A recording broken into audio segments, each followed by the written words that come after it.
Hey everyone, welcome to the Ceres podcast. I am your host, Stelios. In this episode, I am joined by my good friend and now co-host of Read the News, David Nicolaou from Auckley Friery near Doncaster. We thought it would be a really good idea to get this episode done because it's an introduction to David. He is a seasoned operator that has revived his family business. He has invested in his business and has won numerous awards and made it a really sustainable and viable fish and chip shop. Today's episode is brought to you by Ceres Natural Batter Mix. This batter mix is what made us basically. Without the natural batter mix, there would be no Ceres today.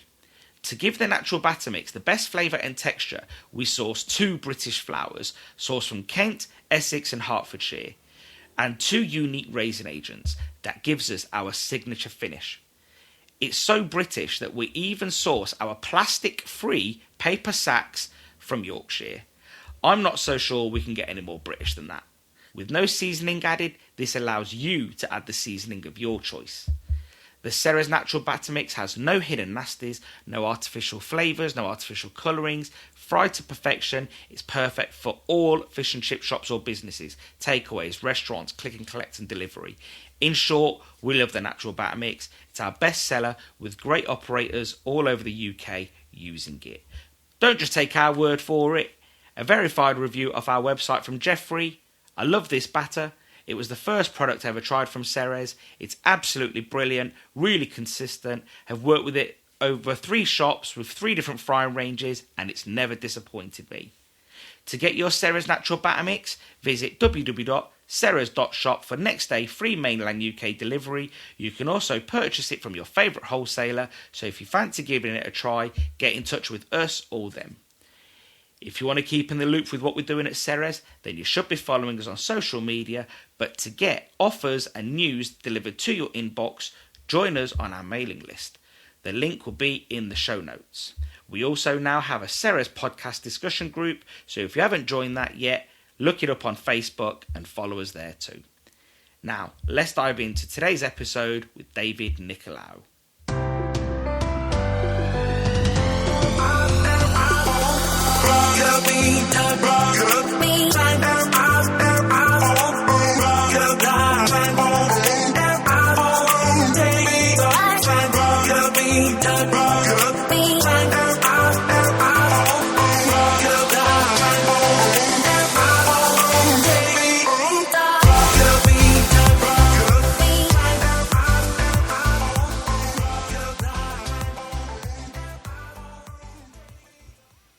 Hi David. Good morning, sir. Fancy talking to you again. It's been ages. I know, it seems like a lifetime. Oh dear. What are you up to today? Just talking to me? You cleared your diary just for me? I've cleared my day. I've been in, I've prepped, cut the fish, make sure everyone knows what they're doing. And I'm all yours now. Ah, I love. Well, better you're or for everyone's. worse. You're everyone's. Everyone will be listening to you. To bare my soul. But I wanted to get you on. I wanted to get you on a while ago, actually, about, before all our plans evolved and, we did the initial Read the News probably whenever you said it was, in January or whatever it was. And then, obviously, the awards happened and we thought we'd wait for that to get out of the way. Yeah. And then the Ceres podcast plans evolved and you became a regular host with me doing Read the News. But I did think that, people may want to know a bit more about you, and so that's I can't what possibly this is think about. why, but let's go for it. Well, I just think, if anything, it's backstory, isn't it? There you go. And we all need a good one of those.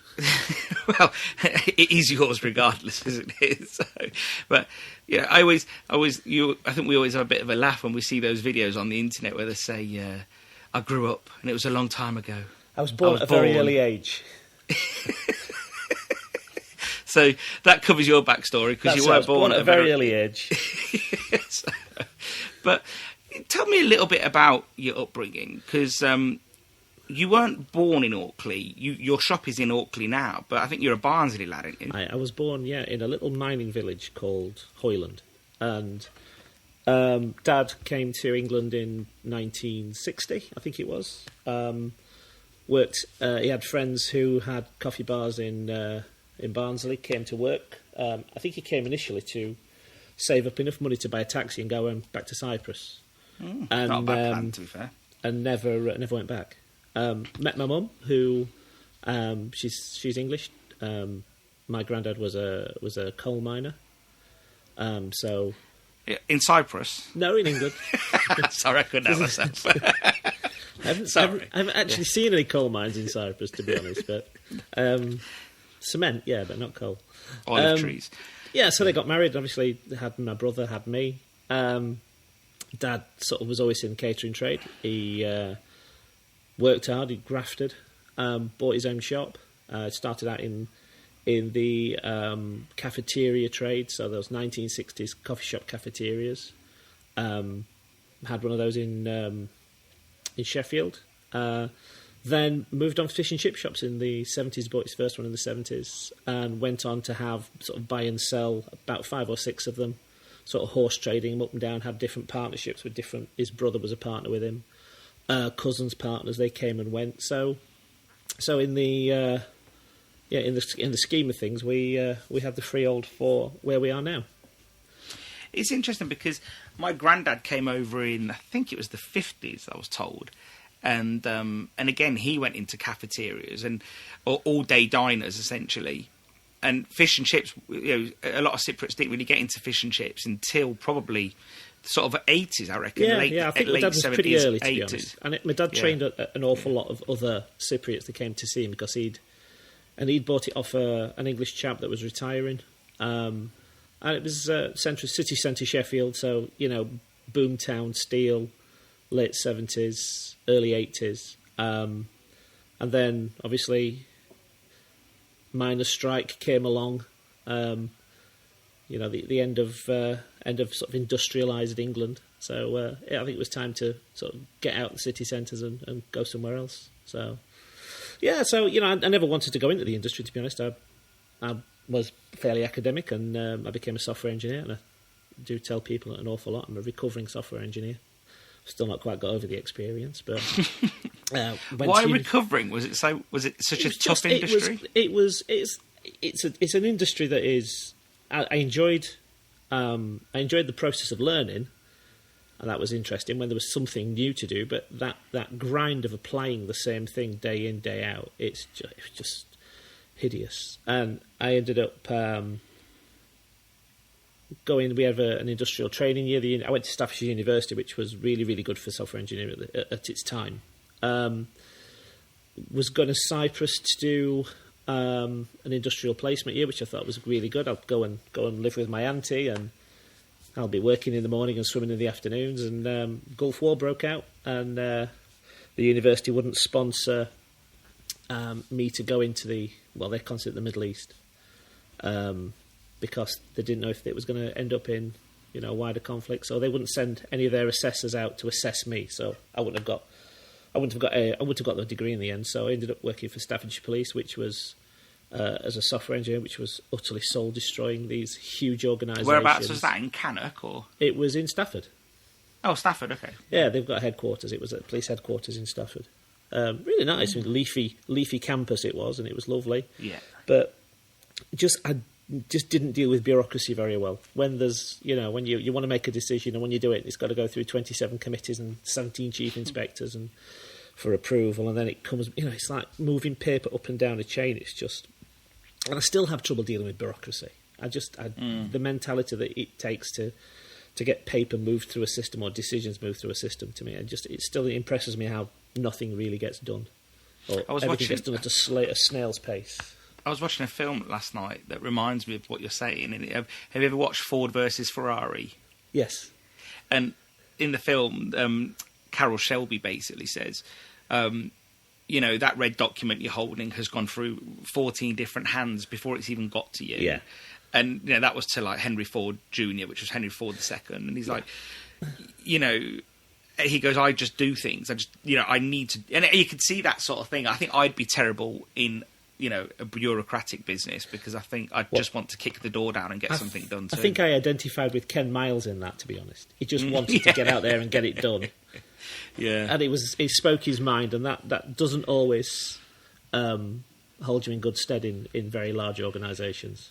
No, it's so true. I remember a friend of mine had he built a sauce business, and him and his partner, they built this really big. It was a small sauce business that grew.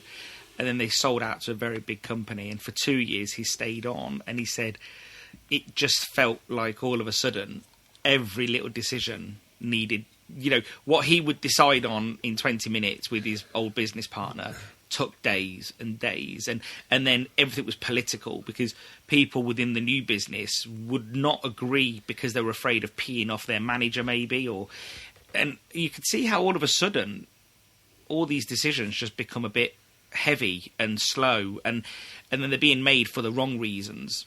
So whereas before it was like, oh, should we do this sauce? Yeah. Do we want it to be great? Yeah, of course. Right. What are the cost considerations? X. Okay, let's do this thing. Whereas now it's like, well, I don't want to upset my manager because I want to be him later on. So yeah, it's tricky, isn't it? Yeah, it's not about getting a job done. It's about protecting pensions and protecting careers and career advancement. So it's, it was soul destroyed. So I left there and I decided I was going to go and work for myself. And me and my brother set up our own business, providing sort of software support, tech support, and growing that business. But because I graduated in '93, and we were on the back of another recession. The contract work was a bit few and far between, not particularly well paid. So we bought. So your brother was in technology as well? Yeah, my brother was 3 years older than me, and he'd already gone through and he got his degree and was working in the industry. So we bought an arcade. We didn't. We set one up at a shopping centre in Sheffield, and it had virtual reality machines and the latest video games, and it was right next to a cinema. So we had every week we had sort of 25,000-30,000 cinema goers coming in and coming out. So it was really busy. It was a really, it was a good move for us. And then in the back office of that sort of shop, we put a couple of computers and we started working, and we were there for 7 years. So we left in '99. We broke the lease in 1999, but we terminated early because the cinema trade had gone down. The shopping centre was getting redeveloped, so the cinema was going. It was going to be a Sainsbury's next door, so which would we wouldn't have survived because Pat and Frank coming to do the weekly shop's not going to come and pump a load of coins into a racing game. So we broke the lease, with the view of moving stuff into an office. It was the start of the .com era, so we were getting into web technologies. So we came out the business, got an office in Sheffield, and then my brother started to become unwell, and just slowly at first, but we found out that about 3 months after that, he'd got non-Hodgkin's lymphoma. So everything kind of ground to a halt because he was half of the business. So, I mean, he had a completely different skill set to me, and we dovetailed really quite well. So we decided to stop what we were doing and just try and focus on getting him well. So from, I think it was summer 2000 to September 2021, we just were hospital appointments, chemotherapy, and unfortunately didn't make it. He passed away 21st September 2001. It's still etched on my mind. We sat in a hospital room and watched the World Trade Center fall over. That was probably my last sort of real memory. Sat with my brother before he slipped away. Which it's a difficult thing to experience. How was that? Like, there's, that's what, 18 months or so. Like, yeah. How does that affect a person? How did that change you? What were you like before that, and how do you think you come out? Yeah, of it? I mean, I think we were kind of happy-go-lucky. We probably spent too much money. We probably bought things we shouldn't have bought. We didn't put much away for the future, and it bit us. Well, it bit me because I ended up inheriting the debts that we managed to accumulate. So from 18 months worth of hospital trips, very little work coming in. I was working part time with my dad because my dad's back was really bad. He'd had discs removed when he was in his sort of mid-30s, so his back was really like glass. So I started helping him in the shop just part time, just covering, and we'd always helped out with it. Bank holidays were always in the shop anyway because it was busy, especially if it was bank holiday match days, middle of Sheffield. So we were always involved in the shop. It's not as if we didn't know how to peel potatoes and cook chips. But he was having a real problem with his back, so I jumped in and helped him out. So, and it was never my intention to go in the industry. The intention was to get my brother well and go back to software. And so around that time, I can sympathise with what you're saying, actually, because around that time, 2000-ish, I was finishing school, and my mum had exactly the same thing, non-Hodgkin's lymphoma, and it was ropey. We thought that she wasn't going to make it, and I think she thought she wasn't going to make it, and she did. She persevered, and so I can understand. Although I was a bit younger than you, I was like 18, but it shaped me differently. I remember just like seeing her having seizures and being sick. I mean, at one point she was probably like 48 kilos. You could probably lift her up. That's 2 bags of batter. Do you know what I mean? It's like 2-3 bags of batter. You could lift her up. Like it's not something you should watch somebody go through. It's not, but it's weird seeing extended family. Like I remember my uncle came to see her, which is her brother, and and he saw her have a seizure, and we've seen this before, and he just sort of said to me, we're walking out to the car, and you'd sort of think actually that you're the child, but it was the other way round, and he sort of says to me, and I was only like 18 maybe, and he says to me, oh, well, maybe you just have to accept that your mum's going to die. And I didn't get angry, just I absorbed it, and we carried on, because I could tell that he was in shock. And I don't know, like, it does change you. Like, I think it leaves a scar in you, and she survived. So how did it affect you, your mum and your dad? Well, it was really odd because my mum and dad just didn't deal with it at all very well. It absolutely broke them. So we took him back to Cyprus to bury him. And they stayed on for, I can't remember how long it was. It was a couple of months, I think. And I said, look, I'll go back and I think I just needed to get away from Cyprus, to be honest, because it is, if you've ever been to a Cypriot funeral, they are quite intense. Vocal. That's a good word. They are very intense. And the mourning period afterwards is also very emotional, very intense. So I said, I'll go back and I'll go and... We had a manager in the business, but we had other rents to collect. We had other businesses to manage. So I started jumping in and organising stuff like that. So I kept myself busy, and I had clients that were needed to be back because we were still doing support. We still had contracts that we had to be obliged for. But I started enjoying the fish and chip trade more and more and more, to be honest, and started enjoying the software engineering less and less and less. One of the big reasons is with that industry, getting paid is an issue. You are chasing money, and you spend probably a good part of your week trying to get money out of people, and nobody wants to pay until something breaks again. So we just made that decision that I was gonna learn as much as I can, and take some time off, and then we already owned Auckley. We had the freehold, but it was rented out. So I sort of said to Mum and Dad, "What shall we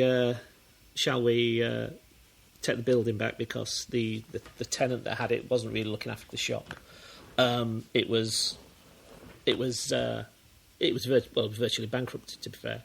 And then we had a fairly lengthy legal tussle to try and get the tenant out. So that took the best part of a year by the time we got the building back. Because then she started paying the rent, and that's the problem. Is it's hard to get rid of someone who's paying rent, isn't it? That's the problem. Yeah, I mean, she was very sporadic, and she started suddenly paying the rent, and it's just business, isn't it? At the end of the day, and there's a process to go through. So, we got the keys September 2000. No, it was December 2003. I got the keys to the shop, and I thought I'm going to stay here for 2 years, and then I've got 2 years to sort of to come to terms with what's happened the previous 18 months, and then probably retrain and go back into software engineering, because I was massively in debt. I was in the hole for about 30,000-40,000 when I walked in here because of the the debts were left behind in the business, and you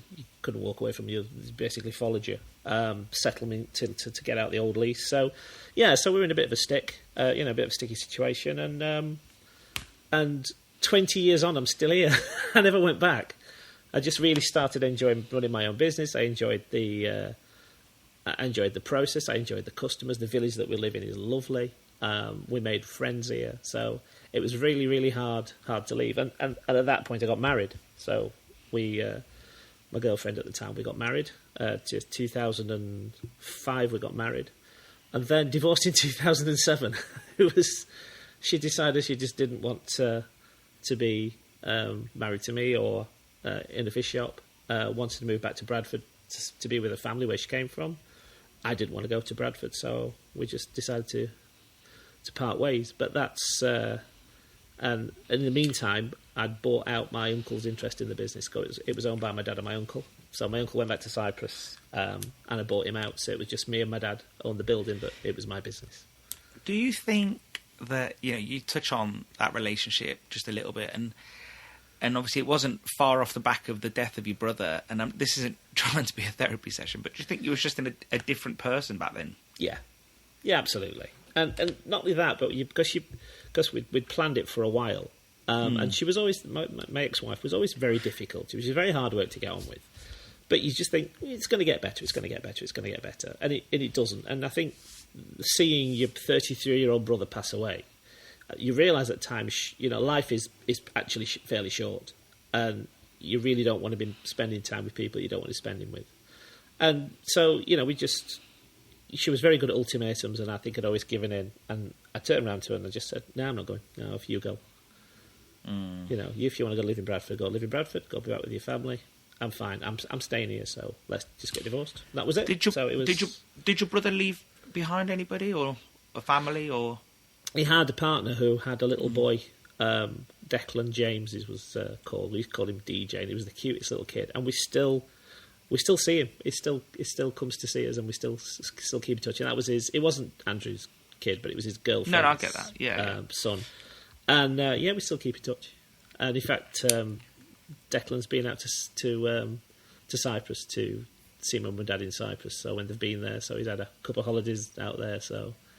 Yeah, it's lovely. So yeah. you sort of then you receive the shop, it becomes yours, and like you say, the freehold's your dad's, and the lease is yours. Let's say the business is yours. Yeah. What's the shop like? Give me an example. Give me some examples. What am I looking at? 1980s fish and chip shop with 2 6-foot strip lights down the middle of the roof, down the middle of the ceiling, plaster ceilings, very very basic.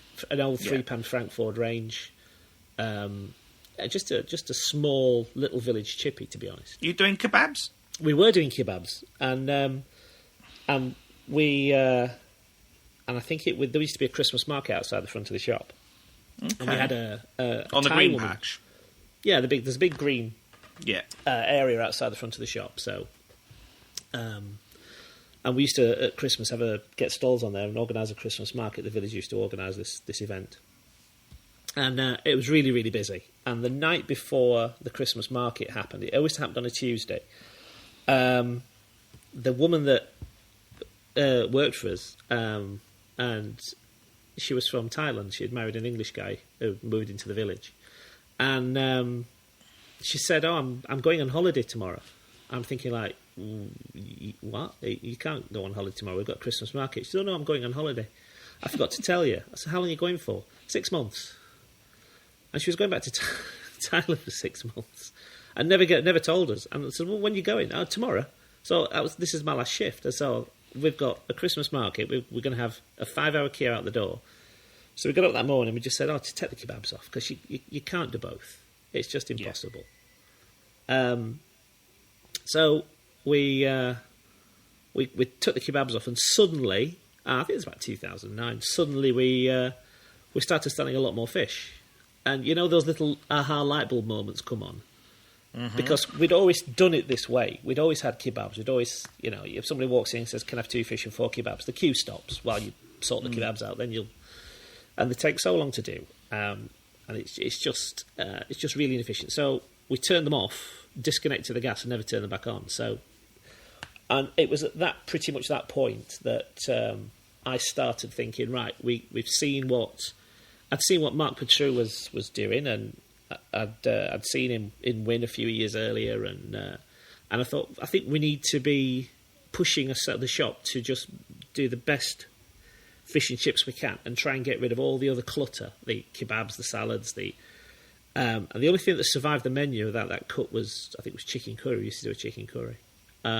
Again, all the menu was inherited, and it's very difficult because my dad had retired in 2006, and he'd turned all his attention to me. So he was in the business every day. He couldn't retire. He'd sold the shop in Sheffield, and he couldn't retire. So my dad was a big influence on what we did in the business. And I had different ideas and to him. So I just said to him, look, let's just, you need to take a step back, and I need to take a step forward. So, and then, it was just, I met my wife that I'm now married to in 2010, and had a rather, when I was between wives, I had an awful lot of fun. I was racing cars around the Nürburgring and learnt to fly, and I crammed a lot into 2.5 years, to be fair. So, it was nice to settle down and just start focusing on business, because we'd just been pretty much messing around sort of for a couple of years. And then if we sort of move it all forward, so I think we started to think about cleaning all the menu up. We started looking at exactly why we do things. We took stuff back to first principles. I mean, we used to make 3 buckets full of batter before the start of the fish shift, and chuck it in the fridge and just use it as we go along. And we just started to say, well, why are we doing it that way? Can we do it better? And we stripped the menu down and started everything from first principles to how we prep the fish, how we cut the chips. Because 2015, 2016, we started looking at refitting the shop. I started seeing the Dutch Rangers coming along, and I thought we could do a really nice shop and start to think about getting into the awards and start competing. So that's what we did. 2018, we took the shop back to brick. New Florigo range. I think we'd already found you by then. We started on with all your products before that. I think you'd solved a lot of the problems we were looking for, because your food had very little bulks and fillers in them, so it was a really clean ethic. I think you mentioned that you'd used our products way before getting in touch with me as well, didn't you? We had, yeah. I don't know where I think we'd tried them. I think we tried pretty much everywhere. I think we'd bought a load of different batters from Tea Quality just to try them. Yeah. But we, as we started sort of moving our way through the menu, we started finding all your stuff, which made things. There's not plugging you, by the way. It's just how we work. No, just giving backstory, isn't it? Yeah. So we'd already got the menu sort of pared down, and we were trying to use the best way of doing everything. And obviously, there's a lot of resistance from members of staff when you start to change things so radically, because the business becomes completely different to what it was before. Mark Petru has this really good saying, and I'm going to butcher it, but I'm going to say at least half of it. But what was it like for you? Because me and him have been through this, and me after you, and you've been through it too.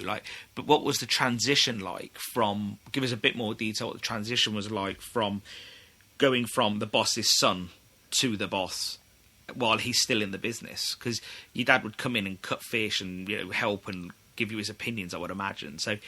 How was that? It was rocky. It was difficult because, as well, that with I don't know, I've never met your dad, but his skill set and his work is his identity. Mm-hmm. And somebody coming along and saying, "I don't think we're doing this right." It's like, well, I've done this since the 80s. It's like you called him a bad person. Yeah, isn't it? I've done this before you were born, type of thing. And what you're saying now. I'll give you an example. Actually, it was. We started looking at. I think there was a big surge in fish prices, and we started really looking at portion control. And he'd gone to Cyprus, and I'd bought some scales. While he was gone, I had to wait till he was left the country before I put scales into the shop to weigh the fish. So we were priced in at. I think our portion sizes were massive at the time. I think we priced a large one at 14 ounces, a medium one was about a 10 ounce, and a small one was about 7. I think we had 3 sizes of fish. But the big one was really big. And And so I was cutting them to 14 ounces. Anyway, I didn't tell him when he came back. I got scales, and he's cutting the fish. And I says, Dad, look, ever since you've gone, my fish bill's dropped quite dramatically. Mm. Can you do me a favour? I'm going to weigh your fish. And he was in the 17s and 18s. And we worked it out that I think we were probably over portioning in fish, probably 30 grand a year. Which is, I wouldn't say physically sick.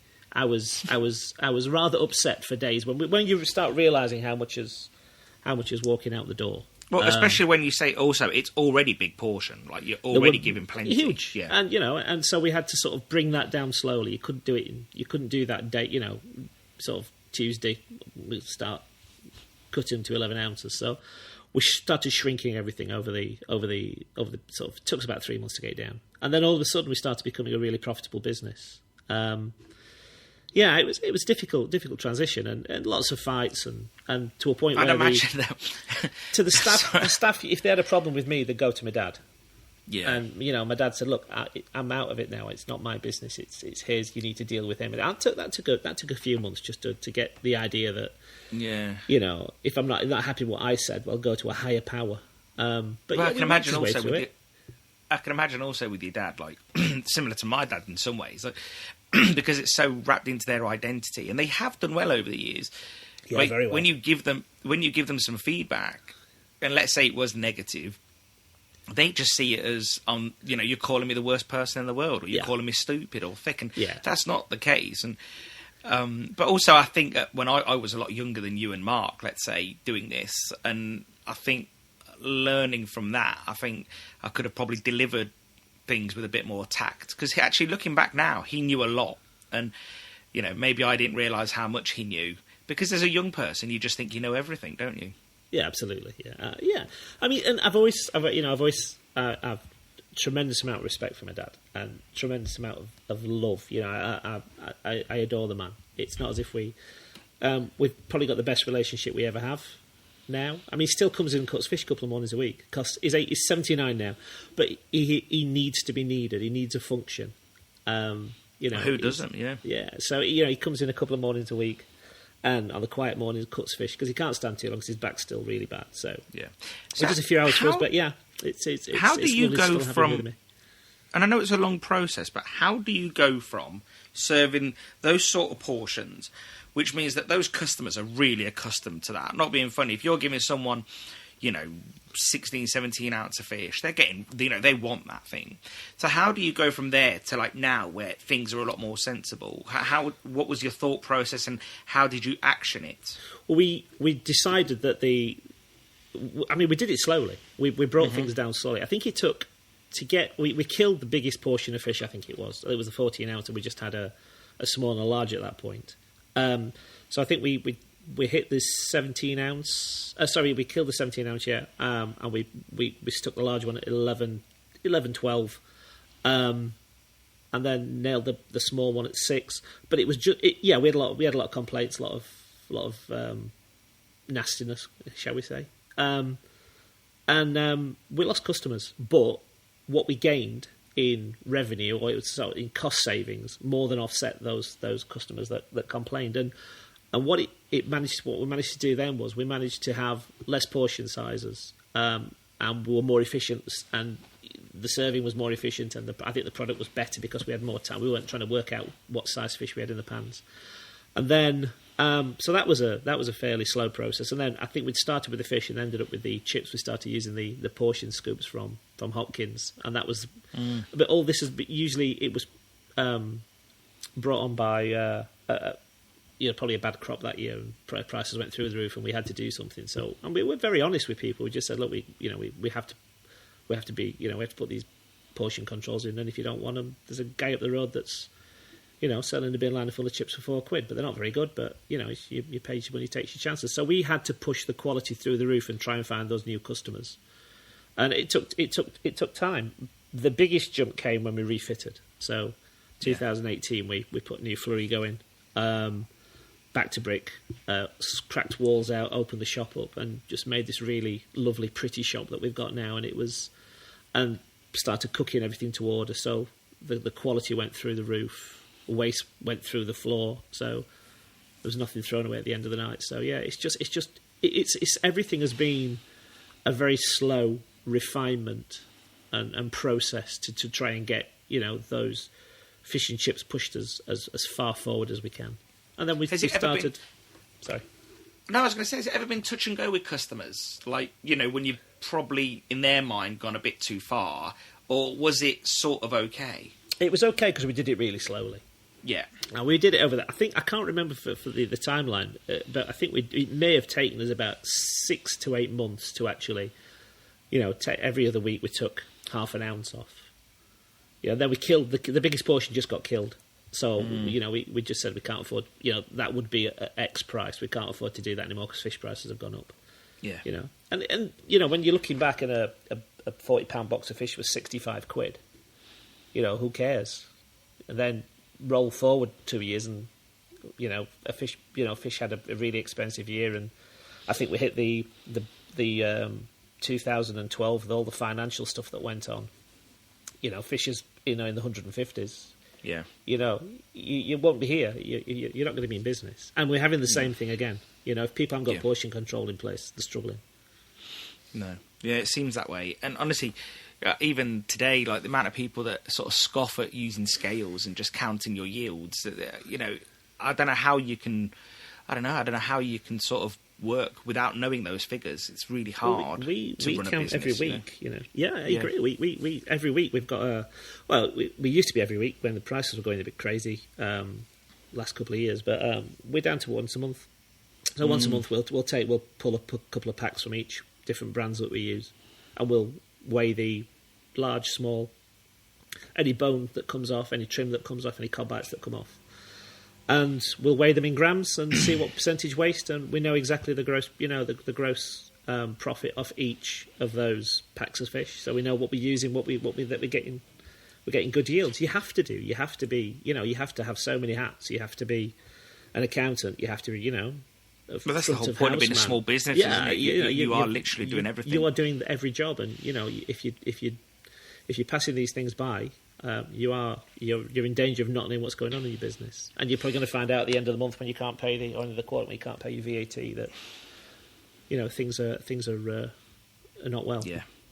So I did it the other day. I was putting together some information for the sort of the main article that we're putting out. Yeah. And it came to my attention. Helen Edmonds messaged me from Fry.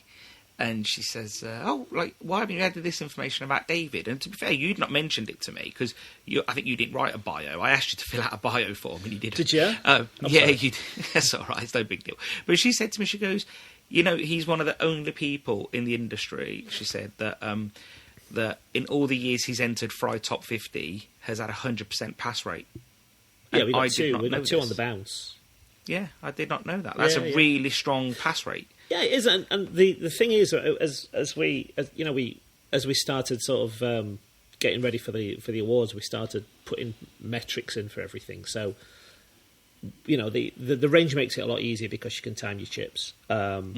Your fry times for you because we blanch and finish, so everything's sort of timed down to within sort of 10 seconds. So everything's very predictable. We use the flow cups for the batter. So we've got a little chart on the wall because the batter moves around. It doesn't. It's not a constant product like everything. Right. It moves backwards and forwards depending on the seasons and the mill. I guess you know more about this than I do, clearly. So we have the flow rates on the wall, and whichever chef's sort of finding it's moved alters the flow rates and sticks the initials next to it, so we know it. We know who's responsible if it goes wrong. And who to beat blame, up if they've got it wrong? Yeah. Exactly. Yeah. So you just ask him did you find it? So we put all this stuff in. I can't remember the original question. Sorry. No, it just basically wasn't really a question. It was more of a statement, and that was that you've had a 100% pass rate. Oh right, sorry. Yeah, sorry. I was. So yeah. So the thing that didn't really impress me, to be honest, getting 100% because that's what we were aiming for anyway. We're trying to get to that. I mean, Marco Pierre White said. I think perfection is lots of little things done right.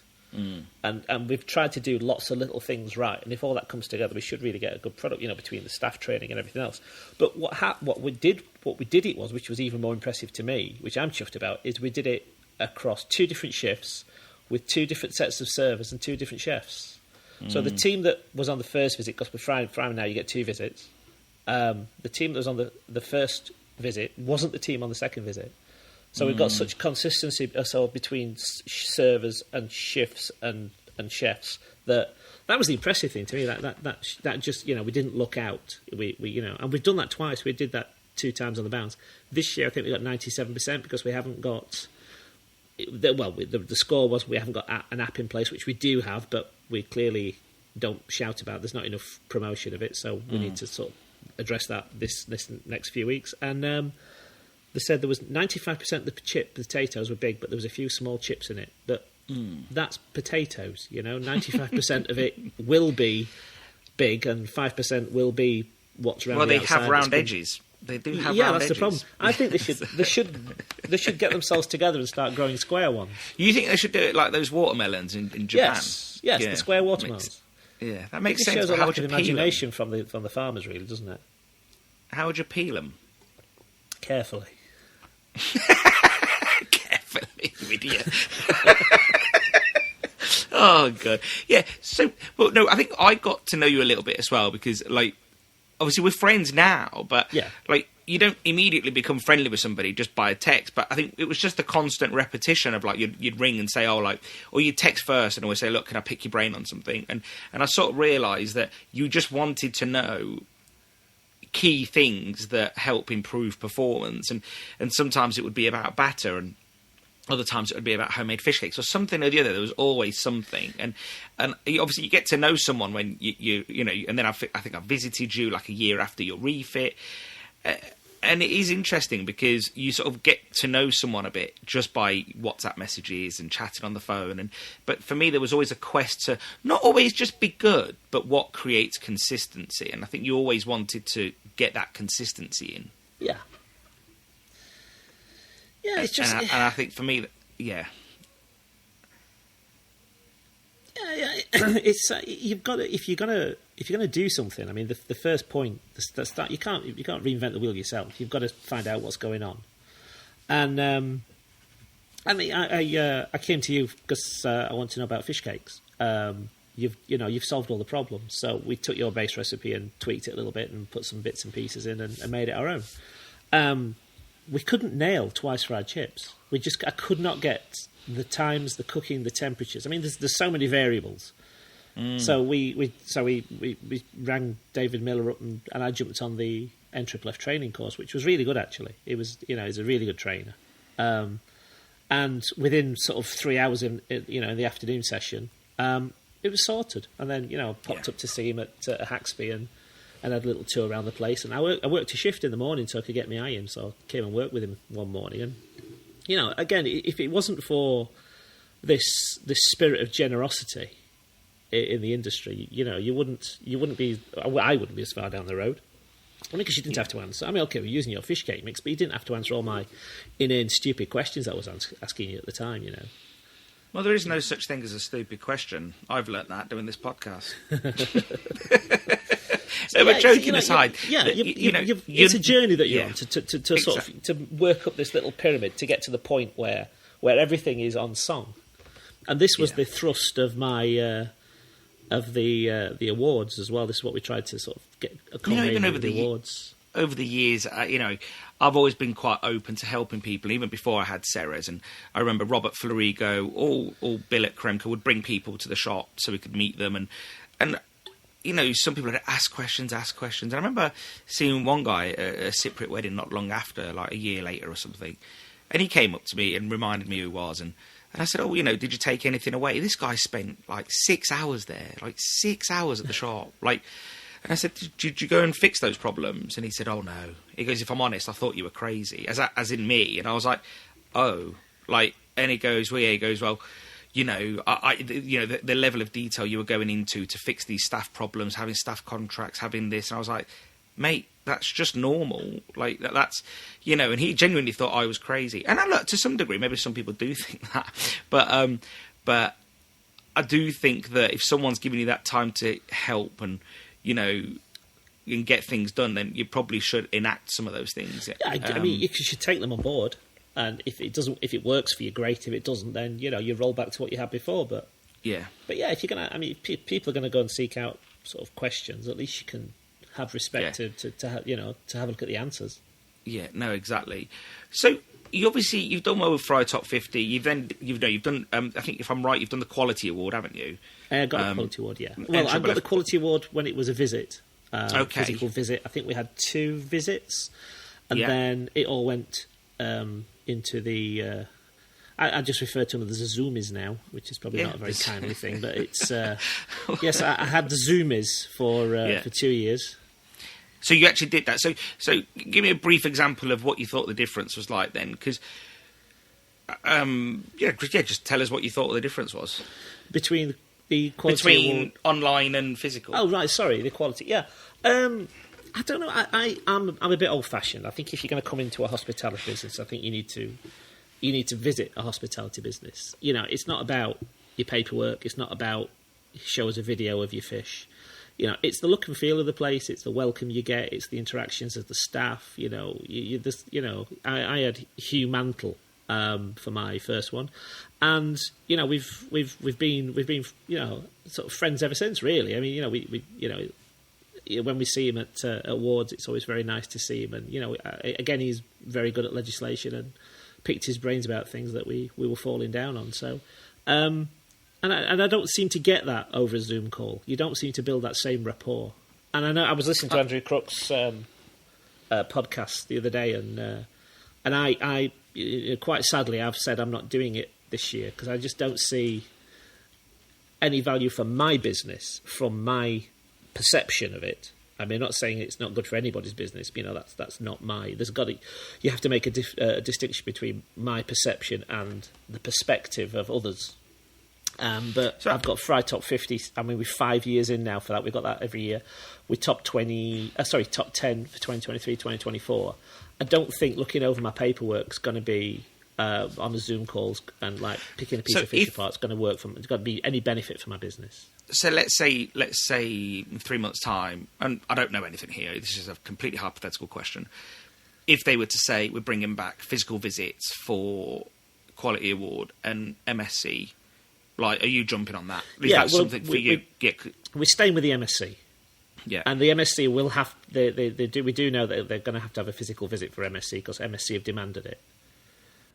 So we've renewed our MSc, which we were wavering about that because we didn't even know if it was going to exist. There didn't seem to be any push to celebrate it. I'll be completely honest. We had all these to get us show up into the awards to push us further forward. Yeah. So, I firmly believe that you should have, if you're going to enter the awards, you should have MSc accreditation. You should have your paperwork sorted out by the quality, assessors. It's a sensible step to get that shop recognised as a serious player in the industry. But there's got to be a practical aspect to it, especially the Quality Award. And it's not about cost. It's not expensive. I don't think it's expensive. No, it's just the fact I'm that convinced it's just I'm not. Convinced. Sorry. I was just going to say I'm convinced they could charge more for and say absolutely there's a physical visit here. And not wishing to get into the ribs of the NFFF. I think everything seems to be cost conscious.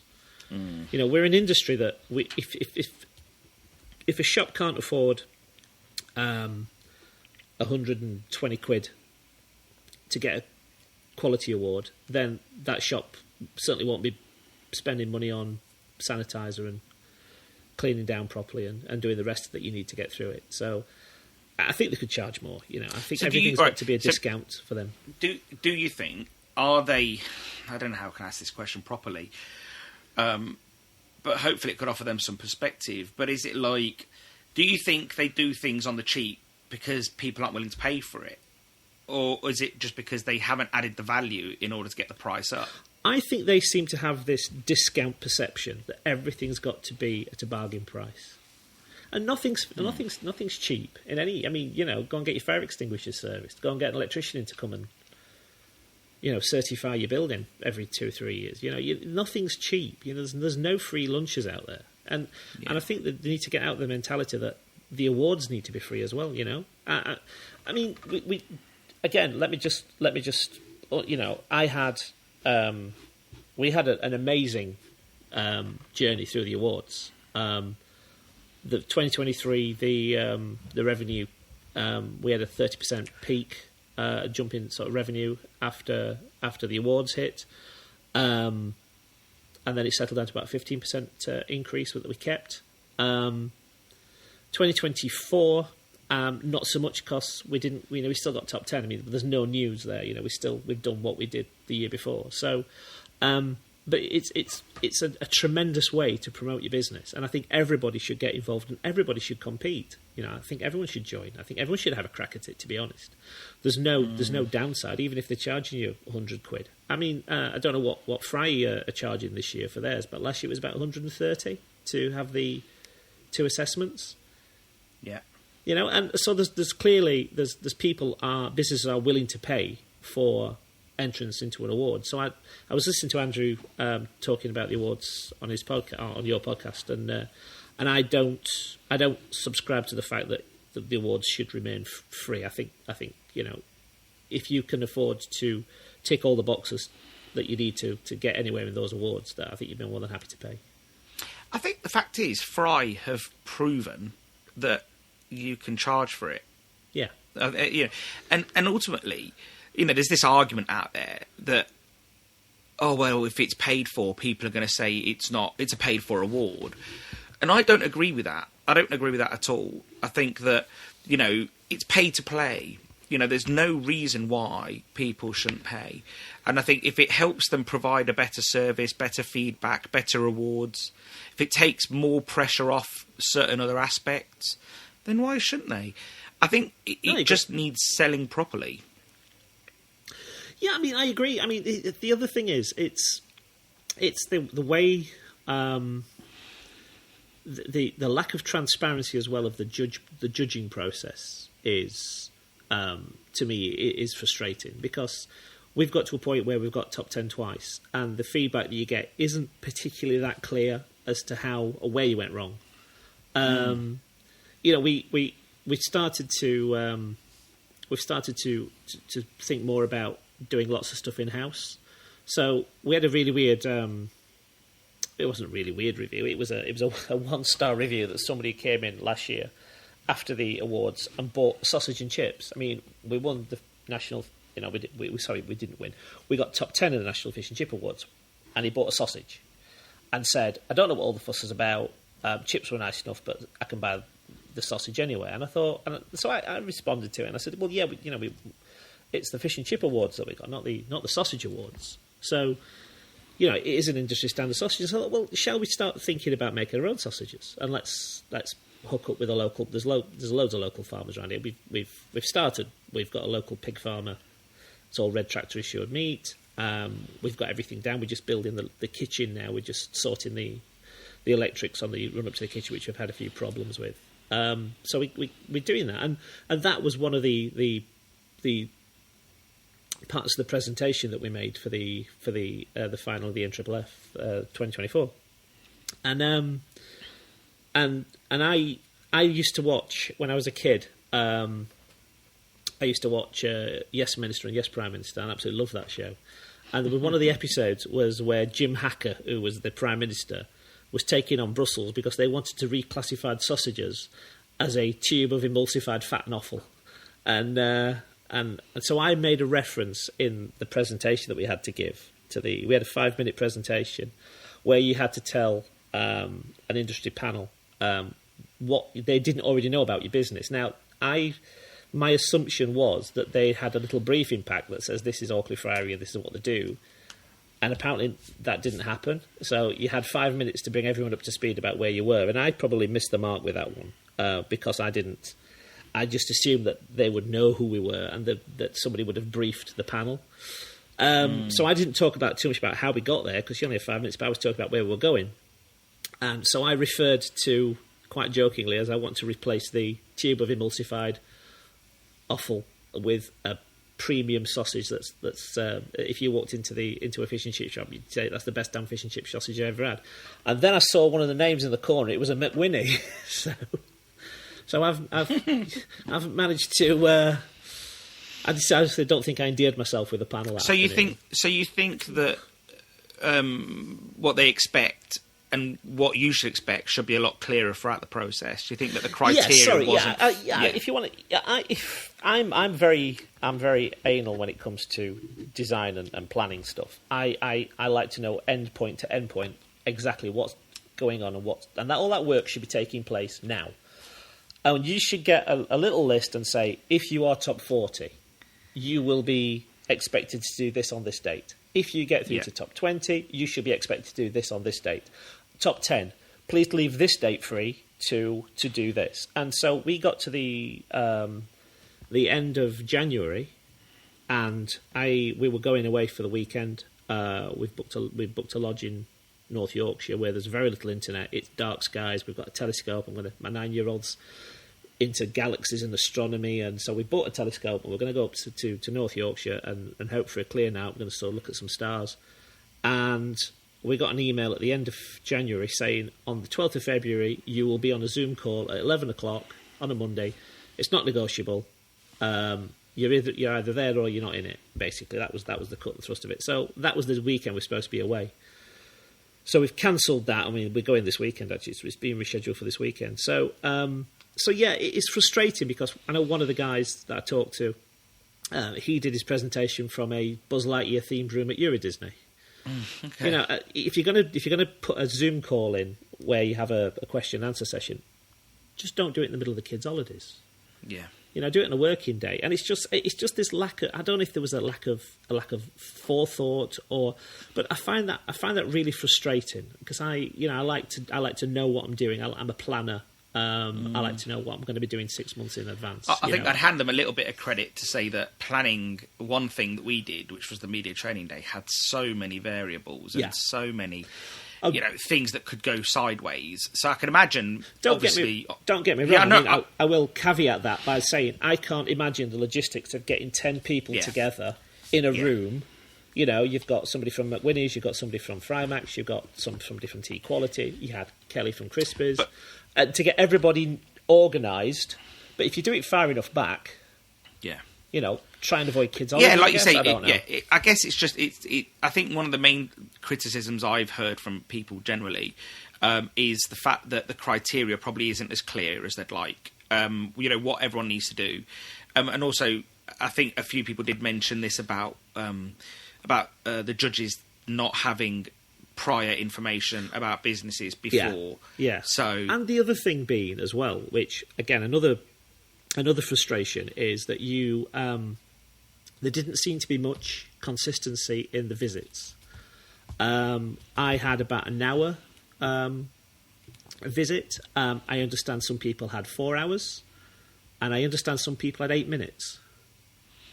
You know, and that is, to me, if you're in a business for 4 hours, then you're going to find a lot more wrong than you're in a business for an hour, and even more than if you're in business for 8 minutes. And I appreciate that people are doing this, you know, in their own time, and they've got time pressures on themselves. But I just think they've got some issues that they need to address, and they just need to have a really long sort of look at how they're going to deliver this consistently. So if someone listens to this, this isn't so we're not stitching people up here, but you know, what would you feel like if their response to you was, well, it's just sour grapes because they didn't win? Like, do you get what I mean by that? Oh yeah, absolutely. Yeah, no, I mean, there's no sour grapes at all. You know, I've had a fantastic run, but you've got to work out where your priorities align. And I find the whole process really stressful. Really quite emotionally draining because you're waiting to see what the next thing is, and because you're kind of left off balance because you don't know what's coming next because every year they've refined it, and you don't get to know what the next bit is until you get through the last bit, which, you know, it's fair enough. But at the start of this, I did say that I urge everybody that should join and they should enter and engage because it's amazing what you can probably achieve. And not only that, it pushes your staff forward as well.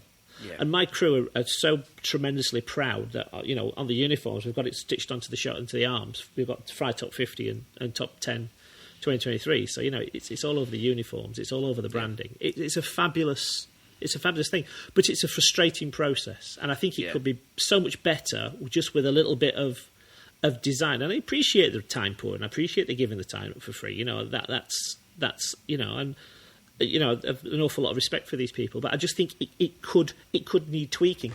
And the other frustrating thing is that one of the questions that they ask you when you fill in your original form is, how do you gauge feedback from your customers? And we spend a lot of time and money.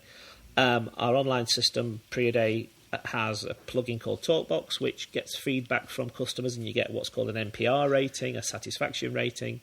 And if ours drops below sort of the 80s, then we have to start looking at why. We start digging into why, if we've had a bad week or a bad month or something's gone wrong. So we're constantly looking at feedback. We're on Google reviews. We're talking to the customers. We're a village chippy, so you go to the post office, and if things aren't right, somebody will tell you. If somebody sees you walking the dog in the village, they will tell you. So they're not going to hold back, are they? No. And rightly so. I'd like to know if there's a problem. I'd love to know. The shoulders are strong enough. But when we did finish the 2023, the NFFF never sent a feedback form saying, how can you make this better? And it's almost now, I was listening to Andrew, it's almost now as if the 2024 is over, that's it now, done. And now we're on to 2025. All sorts, the excitement's now moved to 2025. And you've got a top 10 of very passionate, very competent, very capable operators who are not utilised at all. There's nobody using us for anything, There's no... That's it now. It's you stick your sign on your window. Next, I just think there's so many missed opportunities that it could be made to be better. But from my point of view, I'm not entering this year. No, you need a breather. Firstly, sorry, you need a breathing space. I need to rest, and not only that, but as I say, we get the feedback form, and the feedback form to me isn't specific enough that I can see where I've gone wrong. I'd love to get a score. I'd love to say, okay, on this round, this is why you got on the feedback from everybody. You only got 65 out of 100, and this is why. You just get some rather nebulous feedback from the judges, and there's not enough to nail it down. And the last 10 is pretty much a crapshoot, I think, at the end of the day. Okay, I've never seen the report, so I don't know. I couldn't quite. I'm not qualified to answer. It breaks down each section, and it tells you. Some observations from getting from into the top 40. And, you haven't got many words. You've got 100 words on each section. Some of you got 200 words. And I'd love to write pages and pages, but no one's going to read it. You've got to think that those judges are going to have to get through all those applications. And they always say, I'd like to know more information about this. Well, yeah, I'd love to give you more information about this. So give me another 50 words. Yeah. Make it 150 words, and we can put some more detail in. But, at the end of the day, they have to. There's 9 people that won't win and one person that does, exactly. and you've got to accept the fact it's a competition. I've absolutely no problem with the fact that we're not number one. It would have been lovely to be, number one. Or even number 2 and number 3, but I obviously didn't resonate with those guys. Yeah, no, exactly. And I'd love to come back in the future and have another go at it, to be honest. But I do need a rest, and I've got other things that out of the industry that need my attention. And and I don't want to just be that guy that goes in for the awards every year. Yeah. So moving on, you've built this business. You're not in the shop every day anymore. How have you built sort of systems and processes to make sure that the business isn't reliant on you? You've got 2 young kids, you've got a lovely wife, you want to spend time with her, take your kids swimming, they're going to want to do football soon and all this stuff. How have you managed to sort of build some systems to make sure that you can be away from the business? Well, we're not that far away, to be honest. For me, the house has literally joined onto the shop. But that also has its downsides. It certainly does. You're never really away from home. But we've got Kerry that's worked for us came to work for us in 2004. She's been with us 19 years. Monica is my dad's cousin's ex-wife, and I've known Monica since I was a kid. And Monica's now 74, 75. She's worked for us for 18 years. So everybody knows, they've all seen the sort of transition in the business, and they're all very experienced and know what we need from them. And they're as honest as the day is long. So, I'm very lucky because I've got 2 people who are really passionate about what they do, and that will look after that business as if it's their own. So it's been kind of there's no magic bullet. It's just been a really organic growth of a journey that these guys have been on with us, and we pay them well and we look after them, and and they've stuck around, which is probably more credit to them than credit to me, because during the awards I did turn into a proper ogre at times when things didn't work well. I have pushed them, and they're still standing. So I guess a little bit of contention builds strength. How have you? So what thought process goes into saying, you know what, we've got it good, the shop's doing well, it's leaving me profit, I'm in there 50% less than I was 5 years ago, I want to do a second shop. What stopped you from going over to that sort of thinking? I'm not great at managing people, I'll be entirely honest. I find it difficult and frustrating sometimes when I'm having to tell someone multiple times, and everyone's got different learning styles. And my wife sort of is now a trainer, and she's sort of taught me to understand the difference. Some people got visual learning styles, some people got auditory learning styles, some people have got to have it written down for them. So I'm probably the worst man manager there is, and I just don't want to start again at 52 years old on another shop, and more stress and more pressure and more debt, because the cost of borrowing money at the moment is extremely expensive, and if it doesn't work out, then I'm going to be sat here for the next 10 years trying to pay it off. So I'm at a point in my life where I'm very risk averse. We've made some fairly solid investments, which are yielding another income. So we're certainly not without. But I'm just getting to a point now where I want to enjoy the business. We're not standing still. We're developing our own products in house. We've got our own sausages in the process. We're going to do our own pies, and we're going to start looking at different things that we could add into the mix that's going to make our product better. So everything that sits underneath those fish and chips are as good as they can be, and hopefully our own, and without crap in them and fillers and stuff that companies have to put in to make them profitable. So when they sell them to the wholesaler, they can also make profit too, without pushing the price point, and cutting that middleman out, we can increase our quality. So we're not standing still. We are pushing this business forwards, and we don't know where that's going to take us just yet. I mean, it may not work. Yeah. But I don't want to work harder for slightly more money. I'm at that point in my life where I just want to enjoy my business, and I want to really enjoy my family, because we have sacrificed an awful lot, because we cleared all our debt. We're debt free at the moment, and to do that in the from the refit to now, and clear the build, and clear the mortgage off the building. That's taken it's taken a lot of sacrifice, very nice holidays and very nice cars that we've foregone. So it might just be nice to have a few nice holidays. And you do have a nice car, though, to be fair. It's not a flashy car, but it's a nice car, It's all right. It's what South Korea's finest. But no, I think the point is, though, that you said the thing there, that you've made sacrifices, and I think that's the key thing in business. You have to make a lot of sacrifices. Well, and I had a very fortunate to sit when I was in my software days, and we had the arcade. There was the guy that ran UCI Cinemas at the time was an ex. His dad owned the. Have you heard of RKO Music Hall in New York? It's one of the old theatres, and it became a cinema. His family owned RKO, so he became. He was the chief executive of Universal Studios at one time, and then decided he was bored of that, so he wanted to trot around the world in a private jet, opening cinemas. So he set up UCI Cinemas, Universal Cinemas, which was Paramount Universal, I think. Anyway, he was a friend of the general manager that was a friend of mine. So we had a few sort of nights out with him, and he always used to say. The first thing was, because he's like, everything's kind of temporary. He said, there's always a before, there's a during, there's always going to be an after. So when you just think everything's going wrong and everything's ending, there's things will go on. But he always used to say, it always stuck with me, Short-term pain, long-term gain.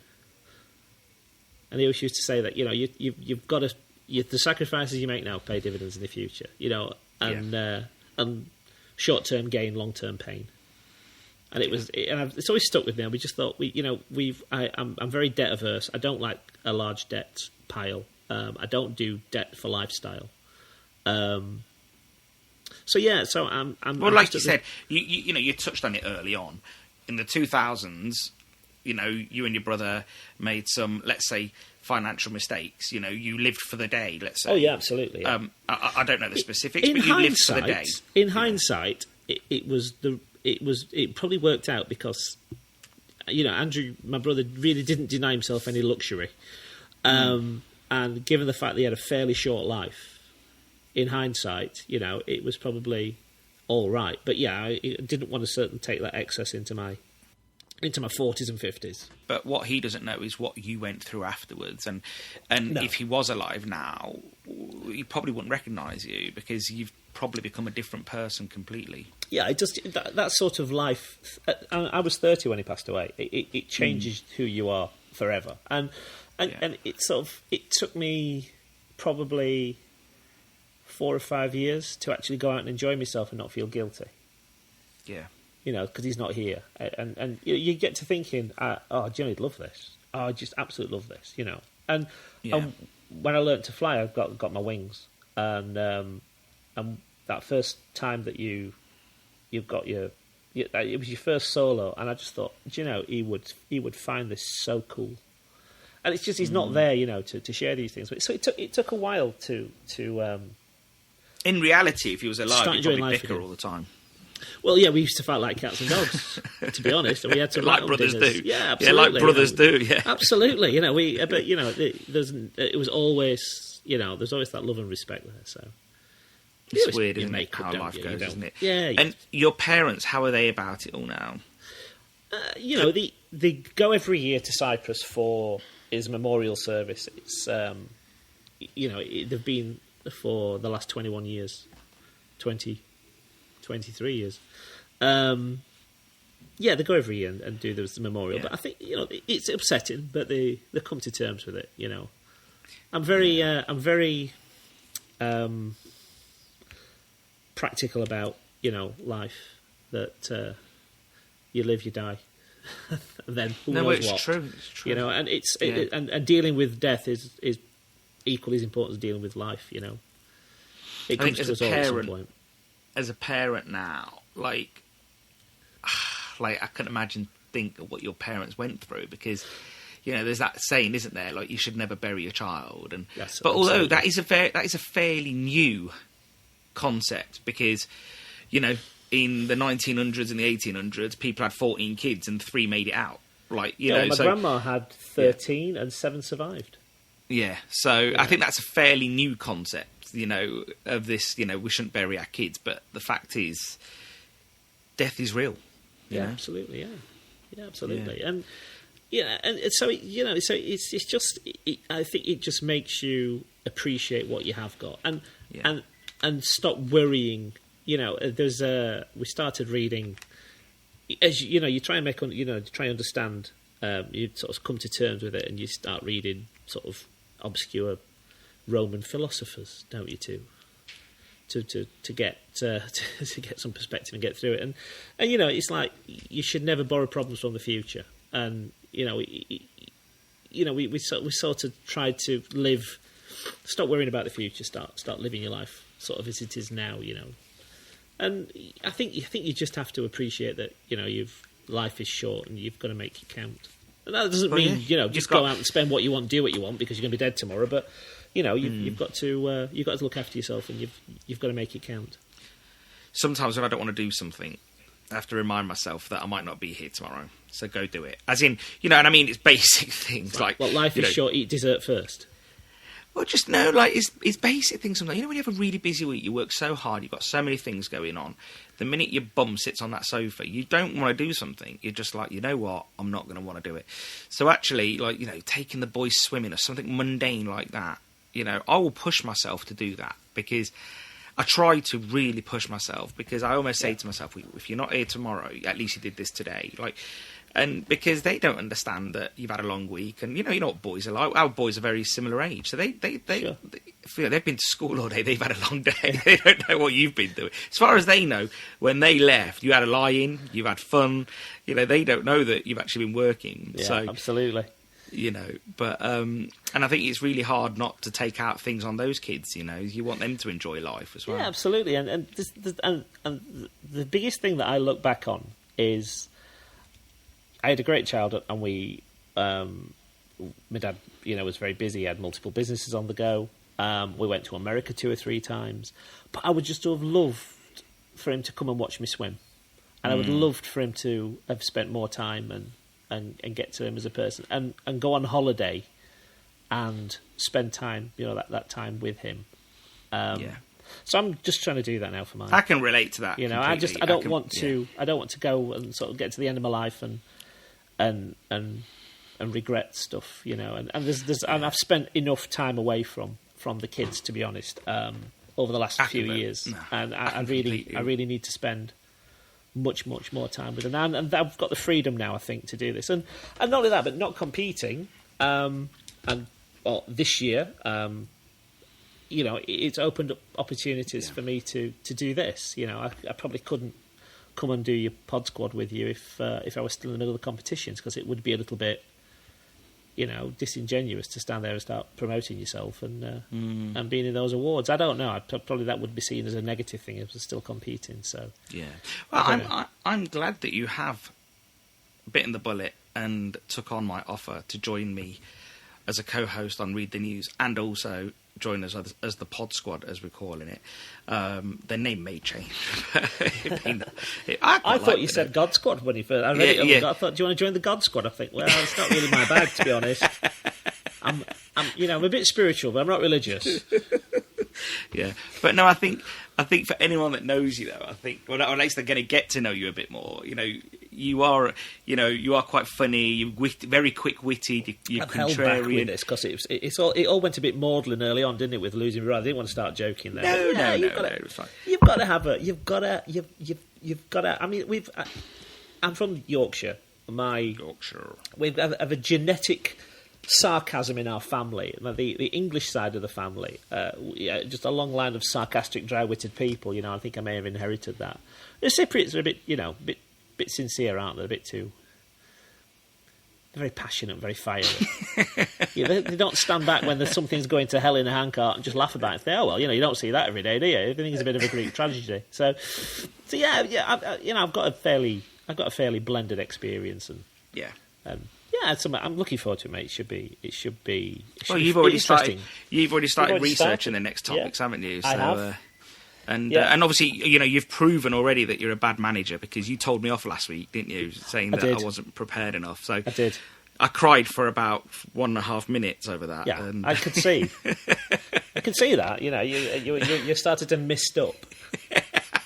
And ironically, we redid it again, and it's all gone wrong. So exactly. The universe provides signposts, doesn't it, to how you should be, and it decided that wasn't going to be a take 2, wasn't going to be on the cards. So no, well, I actually think after listening to it, take 1 was probably better. And I think sometimes when you re-record things, that it can sound insincere. Yeah, so, it loses that freshness. I know what you're going to say. Exactly. Yeah. So. It feels like we're just playing to an audience to some degree. And you've had a lot to do, because you've had to sort out 5 people's technology. I mean, I like to think myself as a technologist. Yeah. I've had more problems than anybody, I think. Well, yeah, I was going to say, because all of your non-general systems have fought against this. So, yes, I certainly have. I've got all sorts of stuff happening on my desk, and different things that are involved in cryptocurrencies and other stuff, and VPNs and all sorts of stuff, and everything just went wrong. Yeah, just shut everything down. It was So, but no, I'm enjoying this, and I think more than anything, I think listeners will enjoy it, and I think that's the key thing. We're building a network of great people for our industry, and we're not always going to be right, but we're going to have a laugh and a joke on the way there. It's a journey, and you can't, You've got to just stop sometimes and smell the flowers and just realise how far you've come. Yeah. And not necessarily what you haven't achieved, but how much you have achieved, And So you're a glass half full person, are you? I am an eternal optimist because I am entirely aware of how shitty the world can be. Yeah. And how hideous the world can be, and how somebody that you love is taken away from you through illness, and how you see your parents fall apart for a while.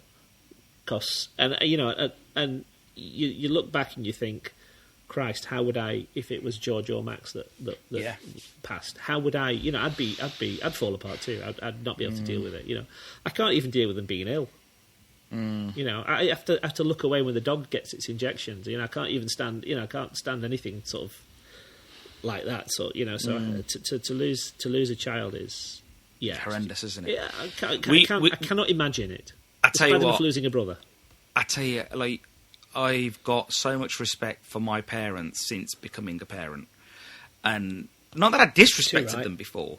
I did not disrespect them because my dad did not tolerate disrespect. You'd be picking up your teeth before you finish your sentence. When did your dad? Was your dad born in England? My dad was born in Derby in 1957 to Cypriot parents. And when did they leave? They left pretty fast, actually. I think by the time I was born, I think they were probably moving to Cyprus. I think so. In '84, my granddad. So when did your granddad come here? 50s, in the 50s. So you'll find. I mean, I found this with my dad. My dad left Cyprus in 1960, and his values didn't change. Yeah. From his values when I was raised was 1960s Cyprus. Yeah, and my mum's the same. So we had a fairly strict upbringing, and then you go back to Cyprus and you find out that things have moved on in Cyprus, and we're still stuck in the 1960s in terms of what you can and can't do. So my mum, even today, if something was to happen that was like remotely shameful or stigmatic, should be like, oh, what are the people in the village going to think? I'm like, like they even know anybody anymore? Who cares? Like they're all over here. But so but again, it's how hard is that to break out of your system? Well, and not only that, but when I was at university, so this is a stretch. My dad's cousin's daughter. So my grandma's sister's granddaughter was living in Stafford, and they had a fish and chip shop in Stafford. And her husband, Nick, we knew really well. And I went out one night in the middle of Stafford, and I was paralytic. And I think I was 19 or 20. And I was just crossing the road. I ended up on the bonnet of his car. Of all cars, I fell on... And he basically stopped the car, poured me into the back of the car, drove me home. And I went in the front door and then staggered out the back door and went back into town because I was meeting other people. But I did what I was told. He took me home. And so I woke up on Sunday morning. This was Saturday night. I woke up on Sunday morning to a phone call about 6:30.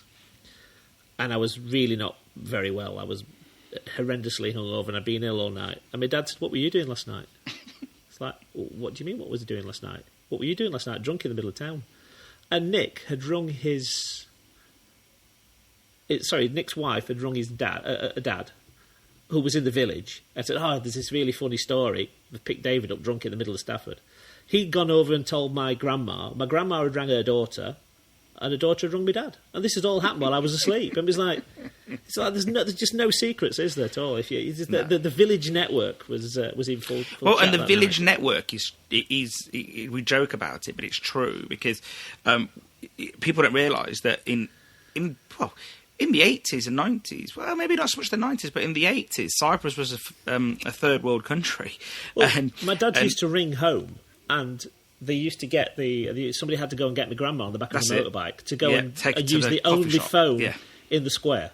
Yeah, that's what we used to do. Well, not we. I was before I was born. But, if my mum wanted to call her dad, who lived across the road from the coffee shop, they'd have to say, "Oh, ring and talk to George," and somebody would go get George. Yeah, I'll ring back in 10 minutes. And that's how the gossip essentially spread, because it started from there and it just went width ways. And viral. So, but honestly, it is weird because I don't know about you, but I've always found that I've never been... I feel more British now as an older person, but growing up, I didn't ever feel British. But then when you go Cyprus, you never felt Cypriot. I was having this conversation the other day because I grew up in a mining village. And there was me, who had a funny surname, but I'm very English-looking. And then there was Dr. Sager's daughter, Kai, who he was Indian, mum was Indian, so she was Indian. So we were the only two people of diversity in that school. Yeah. And you're told sort of, when things... If people just want to be cruel to you, they're going to be cruel if you've got a big nose or a spot on your eye. But I was told to get back to my own country, even though I was born in Hoyland, in a hospital in Sheffield. And then when you used to go to Cyprus, you were basically said, like, you called it in Glezos and, go home when they were having a go at you, the kids in the village. And you think, well, where do I belong? I think I've just resolved the fact that I am who I am. What would you do if someone told you to F off back to your own country now? You'd love to go to Cyprus now. I'd love to. That'd be fantastic. Awesome. You say, we'll have a whip round then. I'm thinking of taking the £3,000 having a time in Rwanda. To be honest, it's a free trip, isn't it? They've got nice beaches by the looks of it. And this is why we've got you on Read the News. Okay. Because we've chilled out a bit now. We've talked about all the industry stuff, and it was great. This industry's been really good to me, and and I'm not disrespecting, just to round off what they're saying. I'm not disrespecting anybody that's in the NFFF. They do a bloody good job under some difficult circumstances, but I think they sometimes have to have the humility to take criticism and not be so defensive. We're all trying to make things better, and sometimes it just feels like if you say anything, you're having a go, and it's certainly not. I get that, mate. The only way you can make things better is by having a marketplace of ideas that you can freely discuss them and hope things sometimes get taken on board. But personalities and egos are involved, and it doesn't always land. Yeah. Well, on that note, David, I'm going to let you go for the day because I think we'll be talking again later anyway, aren't we? Because we're on this ont squad, as we say in Barnsley. Ont squad. So, thanks for your time today. I think this is a great insight, and we'll talk later. Thank you.